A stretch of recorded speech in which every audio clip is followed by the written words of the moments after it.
வணக்கம். நான் கண்கள் பராமரிக்கிறத பற்றி தான் நான் சொல்ல போகிறேன். கண்கள் ரொம்ப முக்கியங்க. நமக்கு இதுக்கு என்ன பண்ணணும்னா, ஸ்பெக்ஸ் போடுறத நம்ம அவாய்ட் பண்ணணும். அதுக்கு நம்ம என்ன செய்யணும்னா, அதுக்கு நம்ம ஹார்ட் ஒர்க் பண்ணணும். கண்டிப்பாக எதுவுமே ஹார்ட் ஒர்க் இல்லாமல் எதுவும் நமக்கு கிடைக்காது.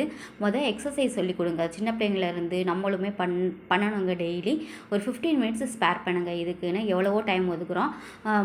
அப் அண்ட் டவுன் பண்ணுங்கள். அப்புறம் லெஃப்ட்டு ரைட்டுன்னு யூஸ் பண்ணுங்கள். ஸ்லோவாக பண்ணுங்கள். ரொம்ப ஹார்டாக க்ளோஸ் பண்ணுங்கள். அப்புறம் ரிலீஸ் பண்ணுங்கள். அதுக்கப்புறம் ஸ்லோவாக பண்ணி பாருங்கள். அப்பப்போ வெட்டு டவலால் கண்ணை டச் பண்ணிகிட்டே இருங்க. ஒரு 5 மினிட்ஸ்க்கு ஒரு தடவை. கான்ட்ராக்ட் கண் உள்ளவங்க இந்த நந்தியா வட்டை ரொம்ப ஹெல்ப்ஃபுல்லாக இருக்குங்க. அந்த காலத்தில் சும்மா ஒன்றும் சொல்லலை. இதை ட்ரை பண்ணி பாருங்கள். நானும் நிறையா இதை பார்த்துட்டு தான் நான் இந்த போஸ்ட்டை நான் போடுறேன். நானும் இதை யூஸ் பண்ணிட்டு தான் இருக்கேன். ஒன்றும் ஹார்மெல்லாம் நமக்கு கிடையாது.